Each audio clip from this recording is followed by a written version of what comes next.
We've just been told not to swear by Vaughn, so we're going to try not to, okay? Okay. I can't promise to keep it clean, but I'm going to do my best. Okay, ready? We'll jump into this in 5, 4, 3, 2, 1.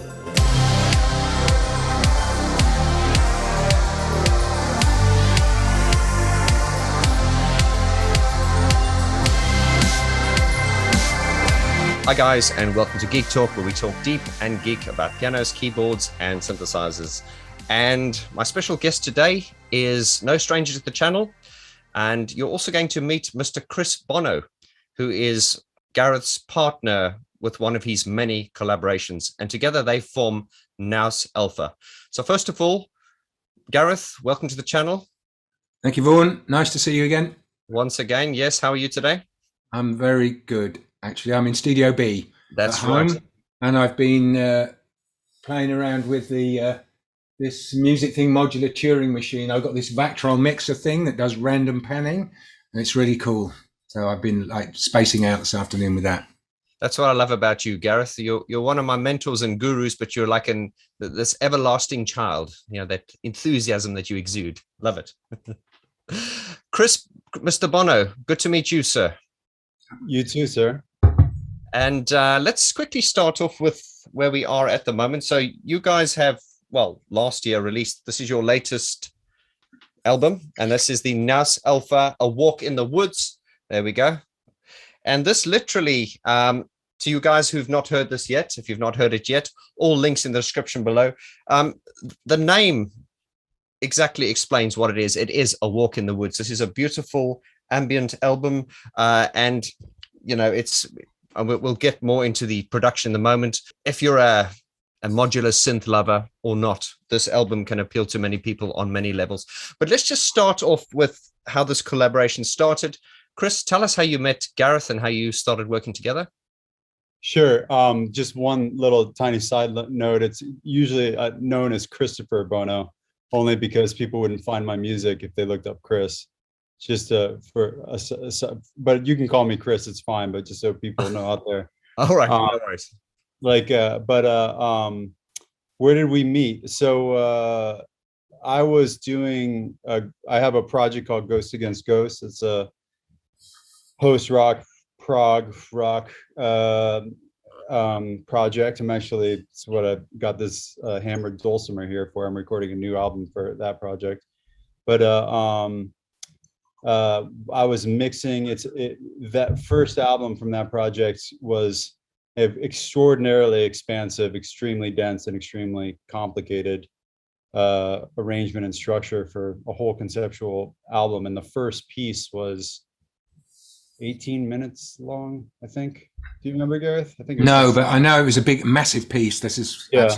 And so, we actually released it like in kind of as like EP sections. And so the first kind of EP, which was really like a single, but it was like 3 tracks within one. I reached out to actually Adam, who I knew for many years. That's my manager. Yeah, Adam Katz. And I spoke to Adam about the project, and Adam knew me a little bit, and he knew that I was kind of a weirdo and into many esoteric things. And so he said, I need to line you up with another weirdo that I think would be your brother in arms. And so he introduced me to Gareth, and Gareth flew across the ocean to upstate New York, to the studio at the time. It was a different place. And we immediately hit it off, working for like a week on this track, through the mixing stage. A lot of outboard processing actually on that. I remember I mixed that analog on the console. I'll never do that again, but I did that whole album with like in a number. Yeah, that's the start. That's the start of basically Chris commissioned me to go and help him finish off this massive work, and it was the previous version of the Our Silent Canvas studio. About 7 years ago, really nice setup, not quite as wonderful as the new Our Silent Canvas studio that Chris is in now. But I remember we also did a lot of part of what I needed to do to help get my head around the project was there were so many tracks and it was so dense that we did a lot of like submixing, stem mixing, if you like. So I just, for example, there might have been like 20 tracks of strings. So we tried to process those and put them through an analog chain and finish up with a stereo track of strings. We tried to basically shrink down the massive project in order to be able to get a handle on how to mix it. It's super challenging but super fun. Chris is a wonderful, well, I'll call Chris become a dear friend over the last 7 years or so, but he's a wonderfully inspirational guy. And both of the Our Silent Canvas studios are in the Catskill Mountains. So we're surrounded by beauty and nature and isolation in the hills above Woodstock. And Chris is also how can I put this, a deep and a regular practice of a meditator. So that was very inspiring for me as well, to get on board with his daily practice and be inspired by that and try to find an inner still. I mean, we're both pretty noisy guys, but we tried to find an inner stillness. And we had lots of vegetarian food. We camped out in this lovely house, and we got through it, actually. And it was, and not entirely. We did half of it in England. We finished it in England, remember? We finished it in my studio. Your place in London. I flew over later. I can't remember why we needed to do that, but yeah, we finished it in London. Maybe we just didn't get it done because it was such a big project. I mean, obviously, you know, I think it was maybe we just didn't get it finished, or maybe we needed time to let it sit for a while. I can't remember. Well, I do. When you say that we worked analog, I remember this clearly about trying to get to use the opportunity of us being together to make sure that I got the composer's input on how these stereo stems were supposed to sound. My fantasy about it is my memory of it. My fantasy is that we made lots of stereo stems of all the different sections of the electronic orchestra, if you like, and then perhaps they were finally balanced and mixed together in London. We didn't master it in London, though, did we? I think you took it away to somewhere else. Fred Calvi mastered it. Yeah, that's right. Yeah, he did the whole album. Yeah, because Gareth, you know, you said this is a very dense mix, but I know, obviously, since you've been, since you and I've been sort of, not hanging out, but when I've seen you the last few times in your studio, you're actually a minimalist. You're not big on huge track counts. Is that right? Well, that's right. Yeah, sure. But this is Ghost Against Ghost we're talking about, right? Which is Chris's solo project. This is right. Yes. Chris is a wonderful mixture of a minimalist and a maximalist. And Ghost Against Ghost is effing maximal. It's as maximal as it pretty much gets. It kind of is. So I think. But anyway, we connected. We hit it off. And we stayed in touch, and we had an idea when Our Silent Canvas, which is the umbrella organization, the record company, I suppose, that runs the studios, when Our Silent Canvas built a new studio, Chris and I got together. Chris invited me over, basically. Well, I remember. I'll tell. Please do. In a little bit. When we stayed in touch over the years, and I was single at the time that we did at my old place, and that old house was like the studio was built into the entire house. Every room was wired. There's nowhere to live. The living room was the live room. Just my bedroom was the only place that wasn't, wired up to record. And obviously, when I met my wife, that was an unlivable situation. So I needed to figure out a new future for music making, and searching around, I ended up finding a barn location, and so I was in touch with Gareth. We became friends through that project, and we would check in on a few months or whatever. And he knew I was building the studio, which I actually was general contracting on and myself, and doing a lot of the installation. Actually, all the flooring and everything was done all by myself. I was bleeding and sweating into all over the floor, sanding down the sides of the wood walls. You can see it's all like Adirondack siding, like old, like just wood planks, like everywhere through the whole thing. And this is just the control room. It's not the live room. It's much bigger. So it was like a crazy project that took me a year. And I was kind of in touch with Gareth through that process a little bit, telling him like, man, this is, it was like wearing me down pretty bad. And when it would finally been completed, we started talking about this idea of christening the studio with a project together. But I had actually spoken to you. So Nous Alpha is named after the project, my improvisational project called Nous, which is released now 5 albums. We just released the most recent album a month ago with Laraji and RG. It's a really interesting album. And Nous is like an improvisational project taken from the Greek word nous and named also about like new in French, like we, and nous in ancient Greek is the concept of like a higher kind of divine Bodhi state of mind. And I had thought originally about doing a Nous project with Gareth, incorporating like electronic musicians along with some like improvise, like a drummer or something. I was thinking about just Gareth and I teaming up, doing synths and performance stuff with 2 other people, maybe like teaming up with Moog. I remember that was the original thing, to contact Moog about using only Moog instruments for like a Nous record. But when we started talking about it with the studio and we started developing this project, we were just like, let's just do this together.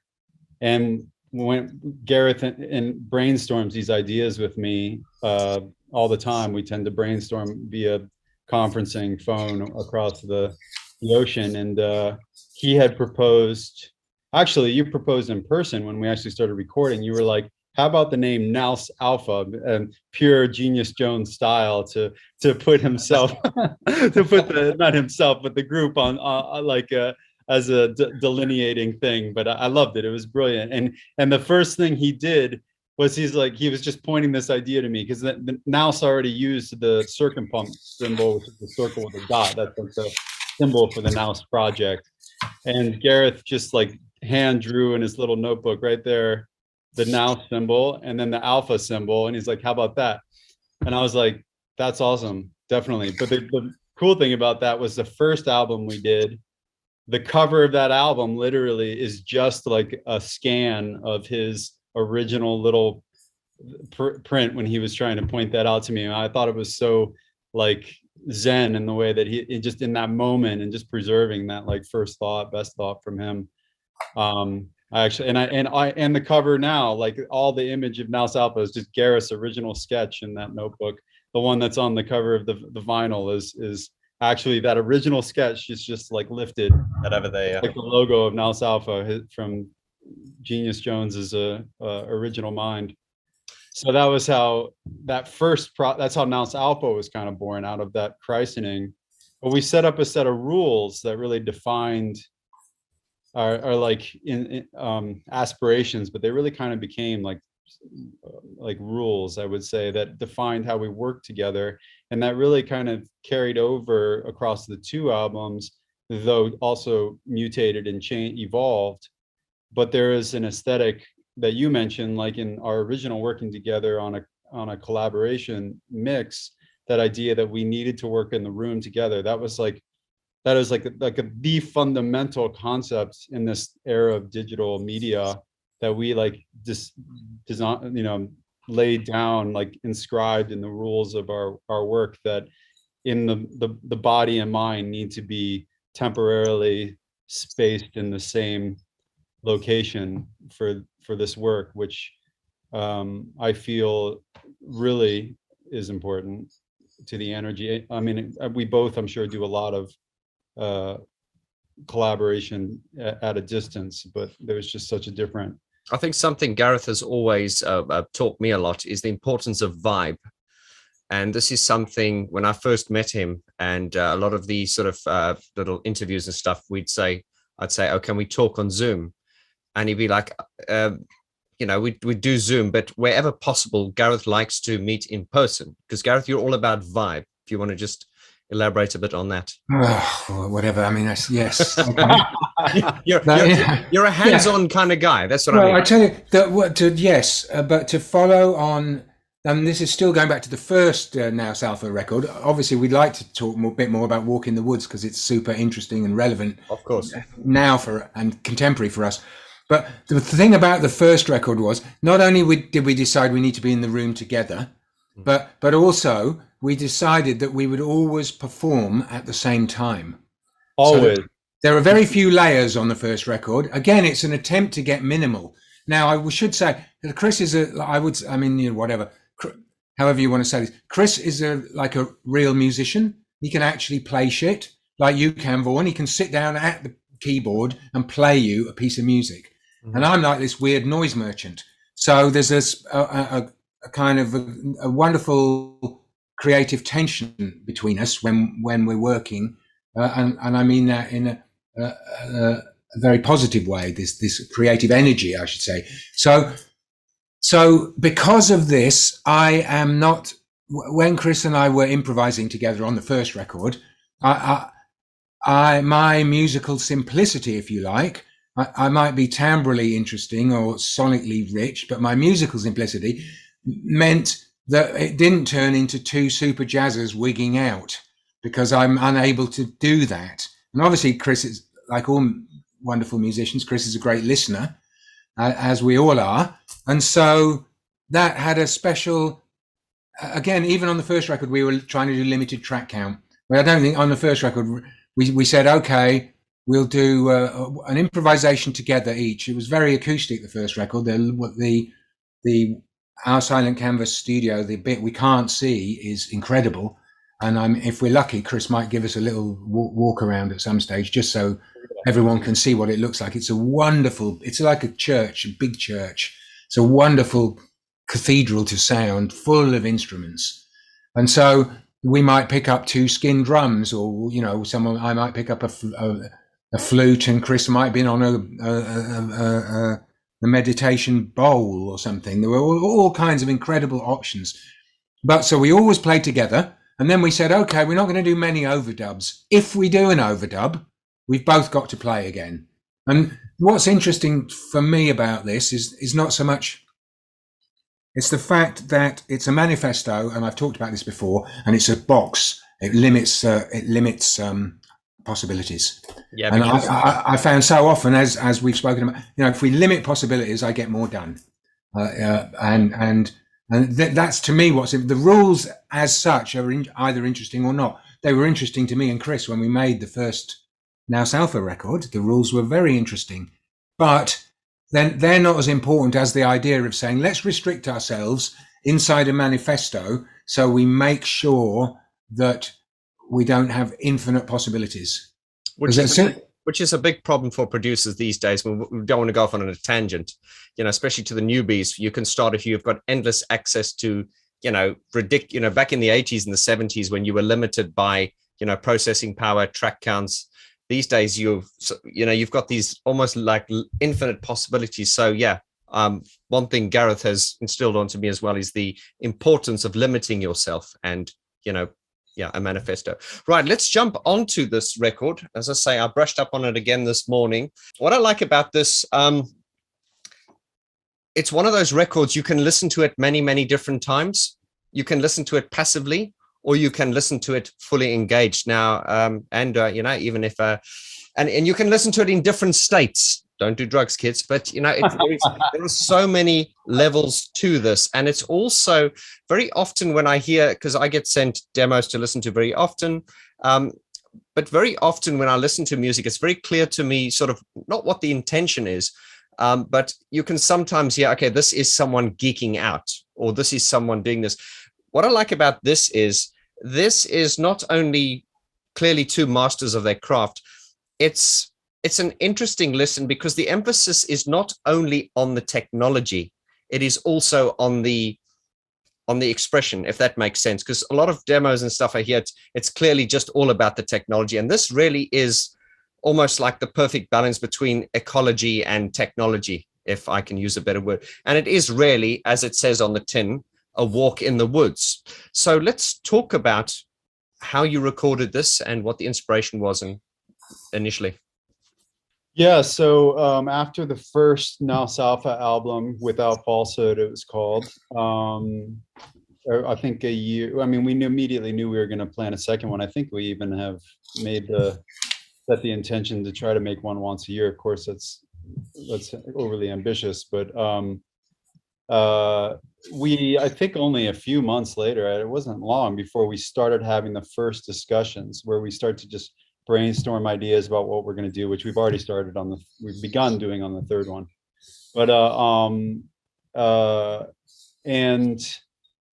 and I remember us talking early on about the idea that we wanted to explore our own sampling field recordings of some sort. Originally, when we were just FaceTiming, we were talking, and you can interrupt me, Gareth, if you remember anything here, but I think I remember talking about the idea of going on like a mini road trip vacation for a few days where we like drove to some part of the US and like just recorded random stuff. True. Yeah. That was the original idea. But when knowing that we had limited time, though we had devoted more time to the studio for this time, 2 weeks we devoted to studio time, whereas the first record we only had 6 days. Okay. So just for perspective, our time's valuable to us. Yeah. We're not commissioned to do this work, and so the first album we made in a week, and the second album we said, well, okay, let's really push the boat out and take 2 weeks together, which kind of I'm quite proud of actually, because I think that's really quick and efficient work. And part of the reason is because we've constrained ourselves to say, well, actually, Chris has got a life, many other musical projects. Same with me. Our time together is so precious. Let's focus it. So that's amazing. I'm just picking up on the fact that Chris has reminded me that the first record was done in 6 days, and the second record, wow, we took 2 weeks. 2 weeks of like recording, but we did final stuff over like a few months later. We did mix tweaks later. Yeah. We insisted that we do a bulk of the mixing together. The last 3 days, we were just working in 2 rooms with 2 laptops, just working on the mixes and exchanging files and going and listening to each other, because we really wanted to get the record in shape before we physically detached from each other. So then we felt comfortable in the end to do the mix tweaks remotely. Although in an ideal world, if I lived in New York State, I would have popped back to Chris's for a few days to be together to finish the mixing. But we couldn't justify that. We couldn't afford it, basically. But but when you came, I don't remember if we had decided beforehand, but we decided that we were just going to do the first 2 days of those 14 days devoted to sampling. Yeah. And I think it was decided like slightly before. I think so too. And there's one other major thing, that the first record, there's no grid. It's all played no click, nothing. It's just played as if it were to tape. Really? The second record, the one you've got in your hand, the other conceptual difference was to use a grid. That was an early, that was an early decision. That was an early decision, decided in a chat. We really, really explored rhythm in a very, and we'll talk about that with the samples from the natural world. But so I mean, the grid was a big part of that because we wanted to really do rhythmic exploration. But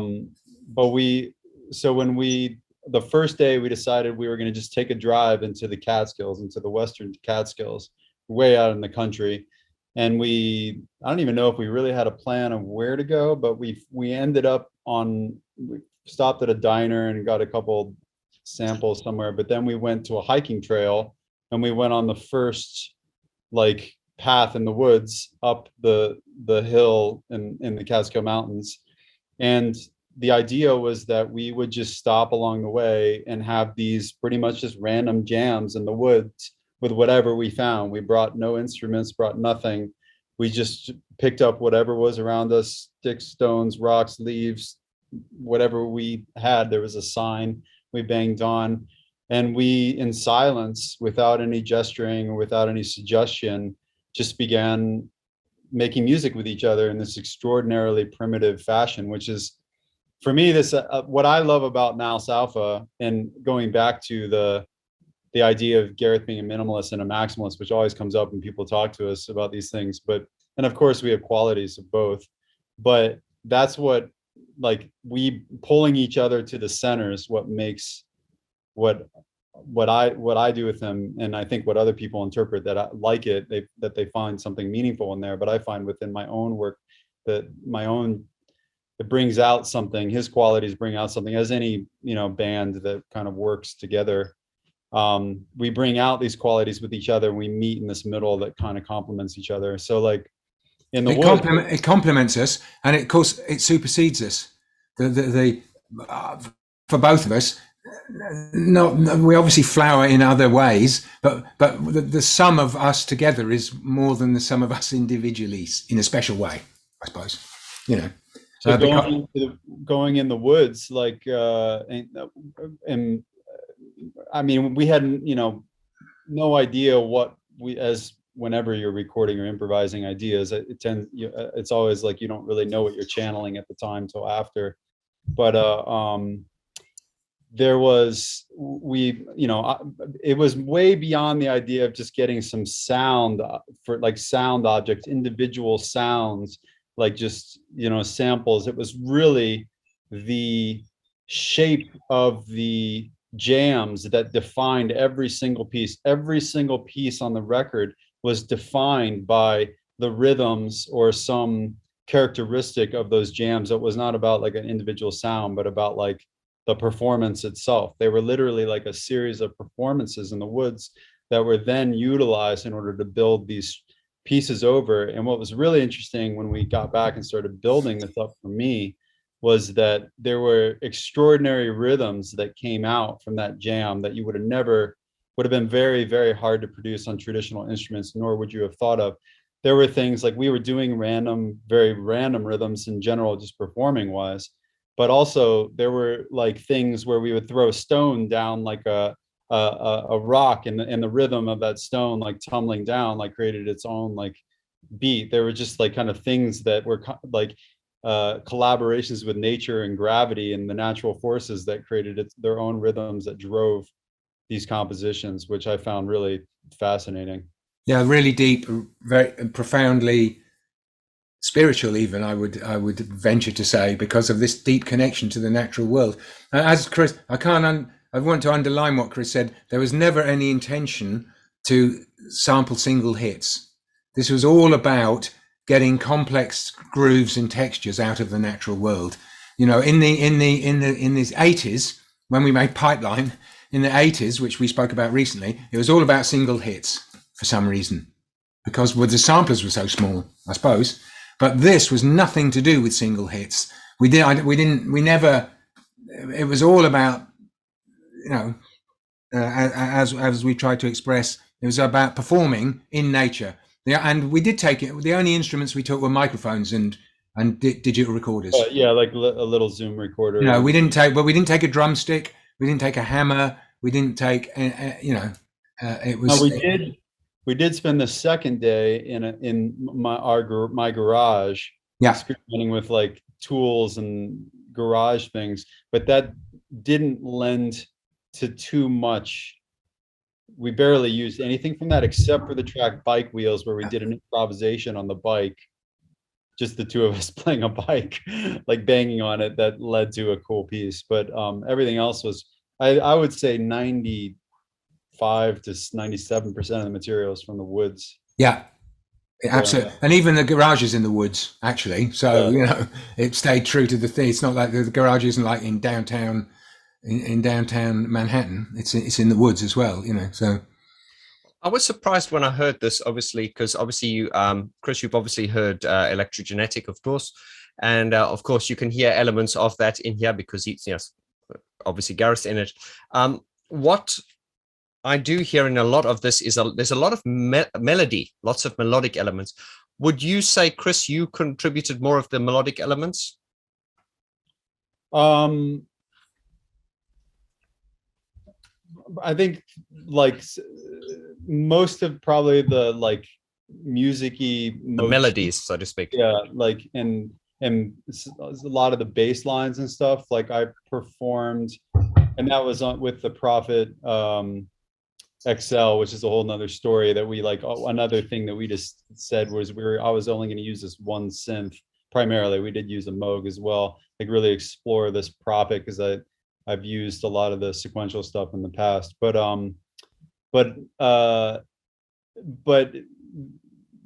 that I'm reflecting back. I mean, that's like my obviously my go-to thing, like, or what I do, you know, day to day, usually, like as more of like a songwriter composer. But most of the time, like, so when we were in the studio, like developing these things and just improvising these ideas essentially and fleshing them out, we're performing with each other. So Gareth is like coming up with, like, he had a lot of things that actually were bass parts, and some of the tracks are actually bass parts that were derived from like his modular work, and especially a lot of arpeggiated chordal parts and a lot of other textural noise parts, a lot of vocal sampling. There's a lot of vocal sampling in there, and that was Gareth doing a lot of with I can't remember one of the modular synth things. So like I'm writing those melodies like off of his jam, like we're jamming together, and I'm like coming up with these motifs while we're like jamming together on other stuff. Like I remember like he made beats on the Tempest. I was making stuff on the Octatrack, so I was actually did a lot of vocal sampling too on that. So like when we were once we took the general samples back into Ableton and started to develop piece, we then started to like develop layers above them, obviously, that became the arrangements. But those weren't just like made in isolation, they were also made within like a performing collaborative framework. So, and also with like input from both of us, you know, like the other person's feeding the other person. And we're not that ego bound. We try to let go of our egos when we work together, because we're trying to channel a higher spirit, so that you know, it's not, if I've done a modular pass all the way through a piece and Chris mutes 2/3 of it, that's cool. It's not, we don't come away from this record thinking, I did that bit, Chris did this bit, I did that bit. There's a lot more of that, by the way. Chris did that bit. What? Muting, just like going through and muting stuff. Yeah, there's a lot of both of us, obviously, both of us are doing. No, we both do it. Yeah, we both of us are doing that with we worked in Ableton because it's a common language for us. Actually, obviously, we love Ableton Live, but Chris is a power user with Pro Tools, and obviously I'm a Logic audio guru. But our common language is Ableton, and a wonderful tool that was as well for a walk in the woods. So you know, we've got the tracking situation is a situation where either of us will sit down at Ableton at any time and do anything. You know, so it's very fluid. But there was like, and this was a big part on the first record, but like in particular, and this is a very memorable track for what it was, for the method of devising it, which is the track Fox Hollow. The whole piece is very much like a conceptual process piece, like defined by like this very like algorithmic structure of building a piece. Like one of the first things we said, one of those rules that we set for this one, was that no piece should be over 5 minutes. I don't know if a track might have drifted over 5 minutes with like an intro and outro, but generally they're either right at 5 or underneath 5. And we put that marker like in Ableton so that we like knew where our stop was, and then we're just filling dead space from there. But like this track Fox Hollow, for instance, like this was very early on. I think it was the second track we worked on, maybe the third. It was very early on. And just trying to figure out, because when we just come back with these samples, you don't really know what you're doing or what we're doing. One of us was like, made the decision, okay, well, I'm going to do this 30 seconds here with like building a rhythm. And this is actually one of the rare moments where actually we were really kind of working by ourselves. But like So like someone started with like 30 seconds or 32 bars, I can't remember what it was, and had to fill that with like a rhythm. And then once that section was done, like the next person had to fill the next 30 seconds with rhythm, and then it rotated back and forth. So we built this like rhythm track that was very sectional, like every 30 seconds. And then when we got to the end, we were like 5 minutes finished, and we looked at each other and like, well, what do we do now? And they're like, okay, well, why don't we work backwards? And then I'll write music over your part and you write music over my parts. Now you do a musical part of the rhythm. So we did that, like working backwards, writing the music backwards from the piece. And that piece, when we first did it, I remember I thought it was like way too thin and way too minimal and exposed. Like I thought it really was really lacking something. But it actually became my favorite piece on that record. And I don't think we did like a couple minor things after that. Like I think just added like a bass drum somewhere or something. And we did. And I really pushed.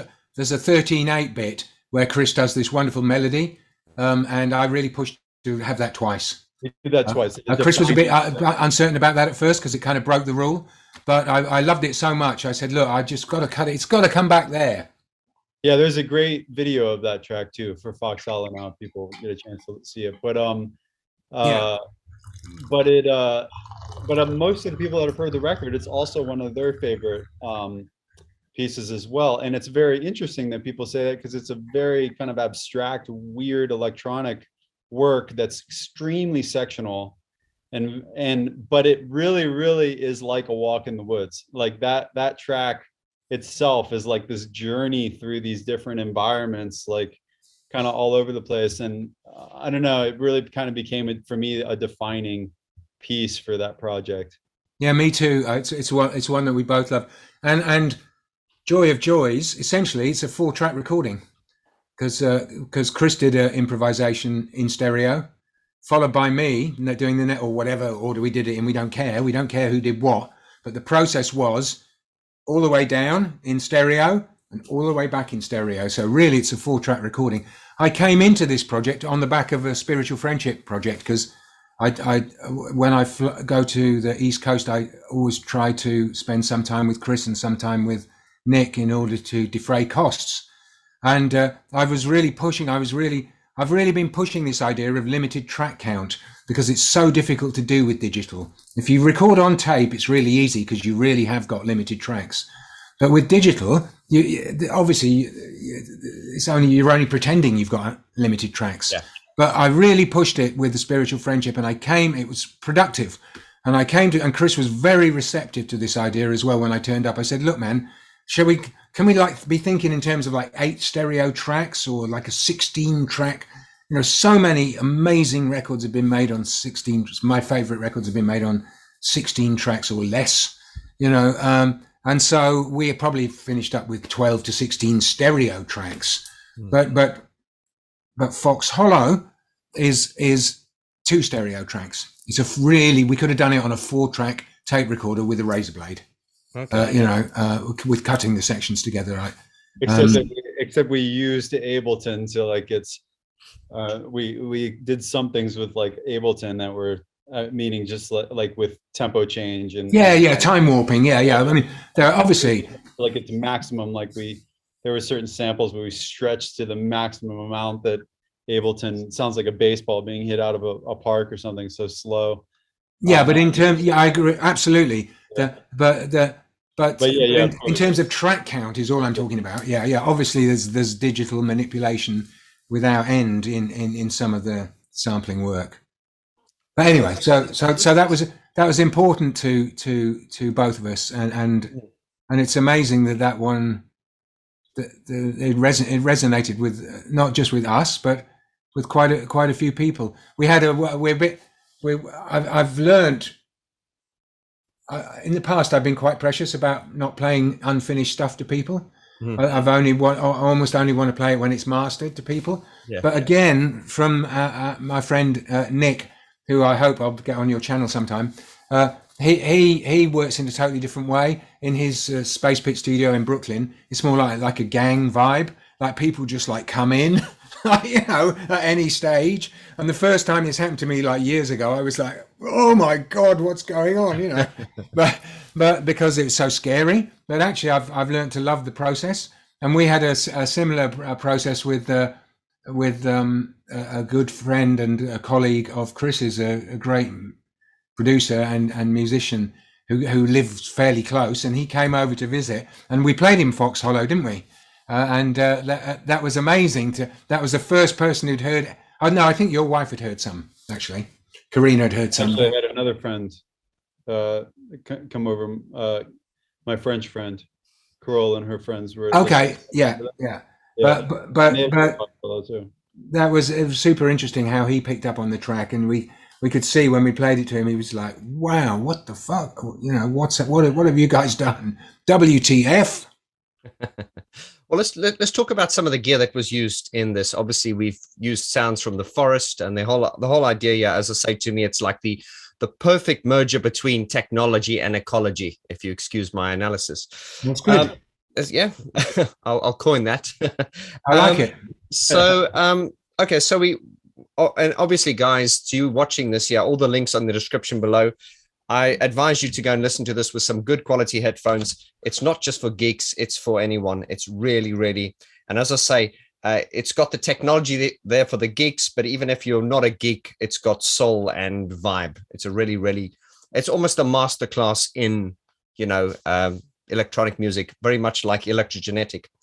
Right, so we now need to talk about some of the noticeable pieces of gear. Obviously, Gareth, you're a huge modular synth fan. So if you want to talk us through some of the select pieces of gear you used in this.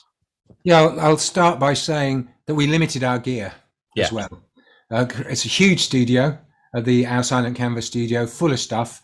I'm traveling, so I've just got my modular rack. It's not here actually. I've got my 7U, whatever it is, 7U 104 HP IntelliGel case that with some stuff in it. I can't remember what actually. Probably a lot of Make Noise stuff actually at that time. Still a huge Make Noise fan. Shout out to Make Noise in Asheville in North Carolina. Thank you, Tony, for making awesome stuff. But also, Chris, we're trying to limit everything because we know if we limit, we'll get stuff done. Yeah. So Chris was like, okay, I'm in love with the Prophet. I've worked with generations of different Prophets. He just bought or been sent a Prophet 12, right? Is it Prophet 12, Chris? No, the Prophet 12 I used on Ghost Against Ghost, and Sequential hooked me up with an XL, which was new at the time. Yeah. Okay. Combined sampling with like analog synthesis for them. I mean, obviously that's but within a Prophet synth. So I hadn't tried it out. So it was the first project. We said we were going to use that as so in a way that was Chris's main instrument, if you like, I would say, in the tracking phase, in the overdub phase. The everything's led from the sample, from the jam sessions, the improvisations in the woods, of course. And then we wanted to stay really limited, but we expanded a little bit. I fell in love with the Voyager, the Moog Voyager, actually at Chris's studio on a previous project. I'd always been a bit snotty about the Moog Voyager. I also, it's not a Model D, I don't really like, it's the Model D, but actually the sound, I mean, for me anyway, the sound of the Voyager is incredible. And it's everything that I want a Moog to be, and the fact that you can store some of the sounds is a terrible travesty, and it's blasphemy, but I can live with that. I don't personally store sounds on there. I get the business model, but so the Model D came in for the bottom end. The bottom end of the record is incredibly important to us. Joe Laporta mastered it for us, and he gets bass, and he kept the bass end that we offered him, of course, because he's a genius. And these tiny little barefoots that seem to be sitting on Chris's shoulders are very big. And one of the things that we love about barefoots is the tonality of the bass, the bottom end. It's not just, it's tuneful. So that, to me, that's incredible the resolution of the melody in the bottom end on Barefoots is something that I really love about them. I'm sure that works on many other awesome big speakers. Yeah, well, we don't want to give too much of a shout out to Barefoot, but I must say, Gareth, I was impressed with those monitors when I came to your studio, and I referenced a track I was about to release, and I'm so glad I did before we mastered it, because when we played it on the Barefoots, we could actually hear the harshness. And this thing, I think, has got a really good way of showing harshness in a mix.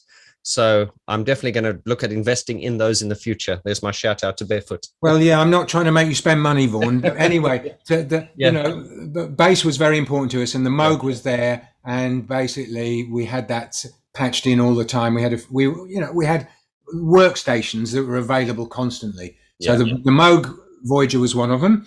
The My Little Modular Case was one of them. This Prophet XL was DI'd. Chris sent it through a ton of pedals, big pedal board he had hooked on. Yeah, the guitar amp, remember? We amped it up. We had a guitar amp in a room. Like a Mesa Boogie through like a Marshall stack. In a live room in the big studio area at the back there. And also we had Leslie cabinet.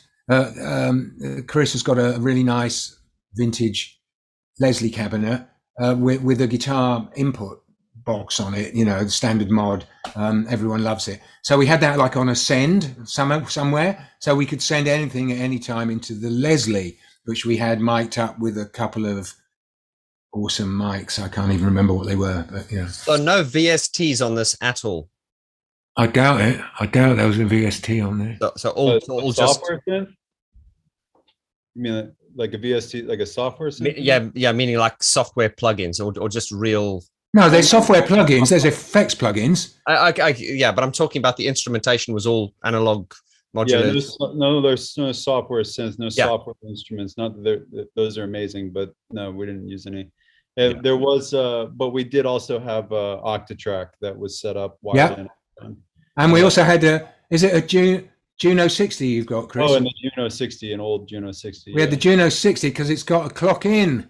So as soon as we're like, okay, look, plug the clock into the Juno 60, plays arpeggiated chords will play in time. Any of those arpeggiated chords, I think, were from that. And then like the track Blackwater and Bird Box were driven by samples from the Octatrack, like sample grooves from the Octatrack. So that's really heard on those tracks. Wasn't heard on too many other ones, but yeah. So that's our setup. We've got a modular rig, small modular rig in one corner. We've got the Prophet XL. We've got the Moog Voyager. We've got the Octatrack, and then we've got a couple of live rooms, and we've got the Juno 60. And we've got a couple of live rooms running. One with a Leslie in it, making this wonderful watery spinning chorus effect that the Leslie does, you know, on percussion and anything we want. And then one live room with the screaming amp in it, actually. Well, but we also had a vocal mic. We did vocals on Blackwater together, and we chanted together. Those are our vocals in the beginning. That's right, an overdub vocal mic. And some of the vocals are done in the woods, incidentally. And the vocal samplings from the woods. And then there was I played guitar on Unexpectedly. I think at your urging. Yeah. I don't think I proposed it, but I played acoustic and electric guitar and acoustic guitar. But what was interesting was I was very surprised that we ended up using an acoustic guitar on an electronic track in the way which it does the last one. I totally spaced on the name of Forest Jam. Forest Jam. Thank you. Yeah. Yeah, you can hear it there. And at first I thought it was really cheesy, but I've come to find it endearing. No, I love it. No, I love that. Well, obviously, because I pushed you to do it, but still, I'm glad we did it. Thank you. And Chris, this is all released on your label, is that right? Yeah. Okay. And you've pressed vinyls. Obviously, did you also press cassettes and CDs and things like that? No, we find it challenging to distribute them. If we could figure out a way, I definitely would, but it's a challenging environment to get the word out enough to justify, especially CDs. Yes, these CDs. days. It really depends, really, because I mean, and it also depends who your audience are. And I don't want to give a lecture here, but I was surprised. The only reason I pressed CDs in my own stuff was because there was a demand, and that just depends. And I said, who uses CDs? So you know, and it really depends. But I mean, these are available now on vinyl. So guys, the link's in the description below. Do yourselves a favor, check this out. But it's also available on all top streaming sites. You know, you're on all the streaming sites. You're on Bandcamp as well. Yep. Yeah, on Bandcamp, all the main ones. I guess people want, I can see, it's wonderful that music fans like to have a physical copy of something. Mm. And if you haven't got a cassette player and you haven't got a record player, then I can see, well, then you're going to want to have a CD. I would love to print. I would love to have printed CDs, but I have from other albums like so many CDs that we can't get rid of. We can't even like, and we've done campaigns to try to get rid of CDs. It's just really, really hard to connect with that audience, enough of them that want the CDs to print them anymore. I mean, that could just be with our fan base and who we're connected with, but we found it really challenging. Yeah. Well, I'll be happy to, you know, and I can only get behind something I like, but I'll be happy to, you know, make my personal recommendation on this album, and you know, be happy to, you know, talk to you guys about any more collaborations you have. Because Gareth, we joked about, we didn't joke about it, but we smiled about it, that last year you released four vinyl records last year. Was it it was Electrogenetic, it was Nous Alpha, it was your Sunroof collaboration with Daniel. Yeah. Yeah. The 3 vinyl and there's another record that we made that's not out till this year, the one with Kankis, with Emily Kankis. And this is the Sunroof record you did with Daniel. That's the Sunroof record, yeah. That's right. And it's funny because last year apparently, if you believe statistics, was the biggest selling vinyl record sales throughout the world since CD came in. So basically, vinyls have sold last year. We've hit that level where, and you know, hence the challenge of trying to get a vinyl pressed. I don't know, Chris, you probably find it takes months. It certainly did when we pressed.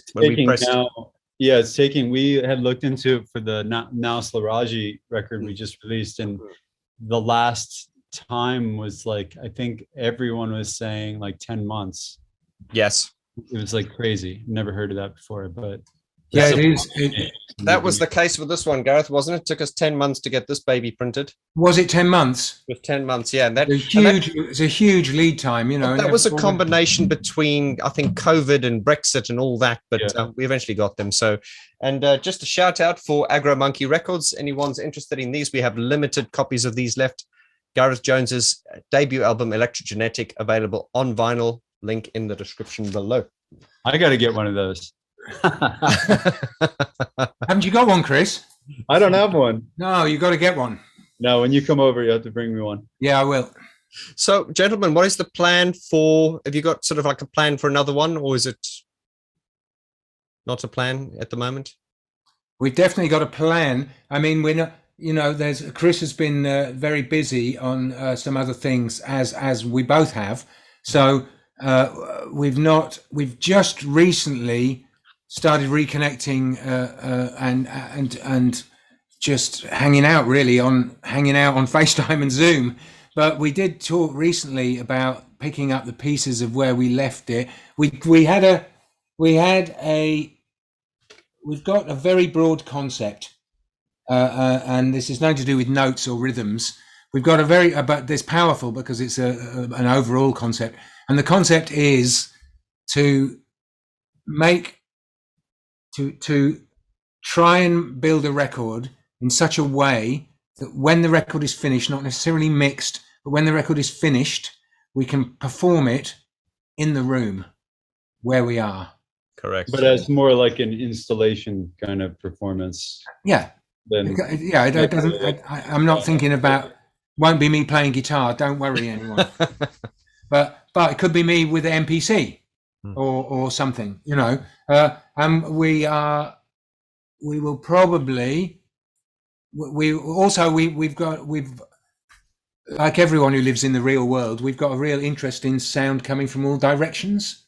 Yes. So we might try and go into the big room in our Silent Canvas studio and like have 4 speakers. Say we can't do a whole Atmos setup, but we could have 4 speakers set in a square, and maybe, you know, some I don't know, four outputs from a mixing board going to the speaker, so we could put sounds wherever we want, which would very nicely further down the line translate into an Atmos mix, which obviously now with Logic Audio doing Atmos out the box is becoming more and more interesting for a lot of us.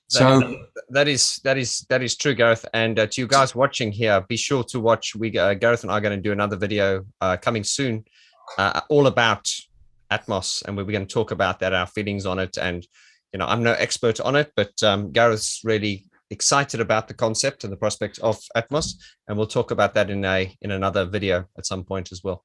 So Nous Alpha 3 at the moment is those 2 big ideas, which Chris actually highlighted when we were chatting the other day, of some kind of surround vibe and some kind of route where we could perform. I mean, you know, something more interesting than pressing play on Ableton to perform the piece at the end when it's finally written. I mean, you could say every piece we've done, we can perform it from Ableton at the end of the recording process, because you just press play on Ableton and there it is. But we'd like to have the pieces in a more interesting state than that somehow. Partly because, you know, our time and budget's limited. We can't really justify getting together for 3 months to do a production rehearsal, to build a set, to play live, when probably we might only do 3 gigs or something, or even only do 10 gigs, you know. So we're trying to look for a way where we could come out of the album thinking, well, if next week we were to go to a little arts venue down the road or a gallery with a relatively limited toolkit, we could perform this in an interesting, creative way. So Gareth, I really don't know what that means, you know. Well, gentlemen, we're almost at an hour now. How time flies when you're having fun. Chris, I want to thank you so much for your time. I know you're a very, very busy man. So to the guys watching here, it is Christopher Bono, and that is how you find him. All the links will be in the description below. And Christopher Bono plus Gareth Jones equals Nous Alpha. And this is their latest record, A Walk in the Woods. Links to everything are in the description below. And do yourself a favor, have a listen to this. It is really a really great album, not only for a geek, but also it's an engaging listen that challenges the listener, so to speak, not in a bad way. It keeps you interested. It's one of those records you can listen to and hear something different every single time. So I want to congratulate you both, and I look forward to some more. And we're not going to jump ahead, but there's a lot of excitement with Gareth, and we're just going to whet appetites that Gareth has toyed with the idea of performing live. So we're going to be talking a little bit about that in more videos. Chris, any final words you'd like to say? No, thank you for the time and the conversation. I would say that it would be, you could put this link in there, but a link to the page on the Our Silent Canvas website. It also has the links are all aggregated there to wherever vinyl and the streaming, but also there's the long description and also all the videos. And we did a series of videos with some amazing visual artists. That was a big part of our collaboration. We teamed up with a bunch of talented people that Our Silent Canvas had done like kind of a competition series a year before with a bunch of talented motion graphics artists all from around the world. And some of the ones that we developed a deeper relationship with did some awesome videos for Nous Alpha. So those can all be seen if you just go to that one page on the Our Silent Canvas site, that you can then go out from everywhere from there. That's brilliant. Okay, now I advise the community to check this out, because there's clearly a lot of love and passion that's got into this. Gareth, anything you'd like to say? Yeah, we're very proud of the videos. I'd like to, and I do. I've tried to make I've dipped my toe in the water making videos, but the videos that are done by the geniuses for Walk in the Woods are really a level 10 levels beyond what I could even hope for, you know. I must say, just pointing at the artwork on the pressing, yeah, there's some lovely artwork inside here, you know, with you guys at work there, hugging, embracing in the sort of spiritual poses. And this is a great record, really, really great. Chris, yeah, thanks so much for your time. As I say, I can I can see why you and Gareth get on so well. When I met Gareth the first time, I've obviously been a huge fan of him for many, many years. I remember as a kid reading all the CDs that he'd worked on. So meeting him was a great honor. And now having him as a friend and a mentor is a great honor. And I said, when you meet Gareth in a room, you just feel this positive energy that he emanates, which is good for me because I'm a positive person. But, you know, I face my demons in day-to-day life, as we all do. So we all need people like you and Gareth around us. So when you come to London, please come and see us, be my guest. And I want to thank you for your time. Thank you. Really appreciated it. Gentlemen, always a pleasure. And to the community, you'll be seeing these two wonderful souls back on the channel again at some point. Thank you very much, gentlemen. Have a lovely evening. You too. Bye-bye.